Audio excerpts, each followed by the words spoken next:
Welcome, everyone, to our deep dive into the 2025 FHSAA Rural and 1A Final Four softball preview. We are right on the edge of some really potentially fantastic matchups down in Longwood. And today we're going to dig into what makes these final 8 teams real contenders for a state title. We've looked at how they got here, those key wins, and, the dynamics shaping up for the semifinals. Absolutely. It's going to be great. We've got 4 really compelling games across the rural and 1A divisions. Every single team has earned their spot, no question. So, yeah, let's explore what makes them tick and what you should really be watching for when the games get going. Okay, let's jump right into the rural division then. Semifinals kick off Tuesday, first game, 10 a.m. It's the number 1 seed, Liberty County, squaring off against the 4 seed, Trenton. Now, Liberty County, wow, their postseason run has been, well, nothing short of breathtaking. Breathtaking is definitely the word. I mean, they haven't just won their regional games. They've done it without giving up a single run, a 19-0 scoring margin combined against Cottondale and Franklin County. That speaks volumes, obviously, about their pitching, their defense, just total dominance. It really does, but you always wonder, right? Can they keep that level up? Yeah. Especially now, Final Four stage. That's the million-dollar question, isn't it?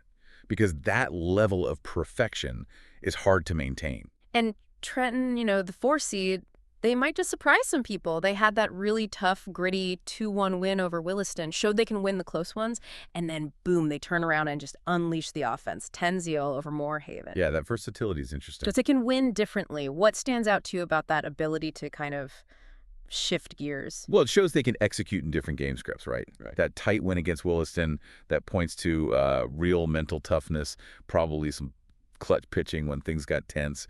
Then the Moorhaven game, it just highlights that, yeah, they can hit. They have that offensive potential. So the question is, which Trenton shows up against Liberty County's defense? Yeah. Which seems, impenetrable right now. Their pitchers have to keep Liberty County off balance somehow. Defense needs to be flawless. Right. So the core question here is, can Trenton's offense, which we've seen can score, finally break through? Can they be the first team this postseason to crack that Liberty County code? It's a real test. It really is. And think about the mental side, too. Liberty County, they're riding this incredible high, right? This perfect streak. What happens if Trenton actually puts a run or two on the board early? How do they react? Yeah, that's a great point. And conversely, can Trenton play loose? Can they avoid being kind of intimidated by that big reputation and just play their game? Definitely something to watch. Okay, let's shift to the other rural semi at noon. It's the 2 seed Northview taking on the 3 seed Branford. And these two, looking at their paths here, seem like very different teams. Oh, absolutely. Polar opposites, almost, in how they got here. Northview, their journey's been about those tight, grinded-out wins, 1-0 over Holmes County, 4-1 against Jay. They seem comfortable, maybe even thrive in those low-scoring nail-biters. Suggests strong pitching, solid D, not making mistakes. Right, they embrace the grind. Branford, though, totally different story. They've been lighting up the scoreboard, shut out Fort White 6-0, okay, but then exploded for 13 runs against Madison County. Their bats are obviously a huge part of their identity. Undeniable firepower. They can score in bunches, put immense pressure on pitchers and defenses. So this matchup, it really feels like a classic clash of styles. Can Northview's pitching and defense dictate the pace, keep it low scoring, frustrate those Branford hitters? Or will Branford just overwhelm them, turn it into a shootout where maybe Northview isn't as comfortable? It's going to be fascinating tactically. What adjustments do they make? Exactly. Who imposes their will on the game? Now, stepping back a bit, beyond just who wins this game or gets to the final, what's the bigger picture here? What does reaching this stage, maybe winning it all, mean for these rural schools? Oh, it's huge. I mean, you got to remember, for a lot of these smaller towns, these rural communities, high school sports, especially a successful team like this, it's often the center of attention. It brings everyone together. Right. Friday Night Lights, but for softball. Pretty much. A state title. That's not just for the team. It's immense community pride. It rallies the whole town. It creates legacies, stories people tell for years about this team, this run. It's program-defining stuff. Absolutely. Representing your town on the biggest stage possible. Yeah. So looking ahead then to that rural championship game Wednesday, 1:30 p.m., any initial thoughts on who we might see there or what that final could look like? Well, look, if Liberty County keeps doing what they're doing, throwing zeros, playing flawless defense, they're going to be incredibly tough to beat. Yeah. Just formidable. Yeah, hard to bet against that form. But it's softball. Especially late May, tournament softball. Upsets happen. Trenton, if they find a way to score against Liberty County or the winner of Northview Branford, Whether it's Northview's grit or Branford's bats, they could absolutely pose a challenge. It often just comes down to who's hot at the right time, who executes under pressure. Very true. Okay, let's pivot now to the Class 1A division. Their semifinals are also Tuesday, May 20th, championship on Wednesday, May 21st. First up at 2 p.m., we've got the 1 seed, Evangelical Christian, against the 4 seed, North Florida Christian. And Evangelical Christian, kind of like Liberty County and rural, has been putting up some eye-popping numbers. They really have. That dominance is mirrored here. A 19-win over Seacrest Country Day, then 11-1 against Southwest Florida Christian. That shows you an offense that is just clicking on all cylinders and obviously strong pitching to back it up. They look like a well-oiled machine. Yeah, scary good. Their opponent, North Florida Christian, the 4 seed. Slightly different story.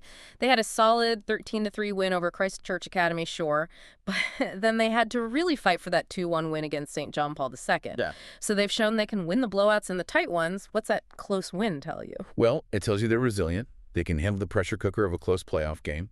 Winning a 2-1 game like that, it takes mental toughness, clutch plays, probably good pitching and defense when it mattered most. So the key question here, the pivot point, is can that grit, that battle-tested nature, can it somehow neutralize Evangelical Christian's overwhelming firepower? Can North Florida Christian keep it close, hang around, and maybe steal it late? It's that classic powerhouse versus gritty survivor matchup. Fascinating. All right, the other 1A semi. 2 seed Geneva against 3 seed Miami Christian at 4 p.m. Geneva looks consistent, 9-1 win over Foundation Christian, then a close 3-2 win against Masters Academy. Exactly. Consistency is gold in tournaments. Winning big, winning tight. It suggests they're balanced, they can adapt, they don't panic if the game is close. That's valuable. And then you look at Miami Christian, the 3 seed. They seem to be peaking, just hitting their stride. An 18-1 win over Merritt Island Christian. Then a 10-0 shutout of Westminster Academy. They are rolling into Longwood with a ton of momentum. Momentum is huge this time of year. You can feel it. Those kinds of dominant wins, back-to-back like that, it breeds confidence. Offense, defense, pitching, it all seems to be clicking. Right. So the key question here, can Geneva's steady, consistent approach kind of weather that storm? Can they disrupt Miami Christian's rhythm, slow them down, and impose their own game plan? So many interesting dynamics. Looking ahead to that Class 1A championship, Wednesday, 4:30 p.m., it really feels like, maybe more so than in rural, that any of these 4 teams genuinely has a shot. It does feel wide open, doesn't it? Evangelical Christian, obviously, they'll want to keep that dominant train rolling. They look like the favorite on paper. But North Florida Christian showed they won't just lie down. They'll fight. Geneva's consistency makes them dangerous against anyone. And Miami Christian, riding that wave of momentum is powerful. All 4 have the tools, the talent, and they have the desire.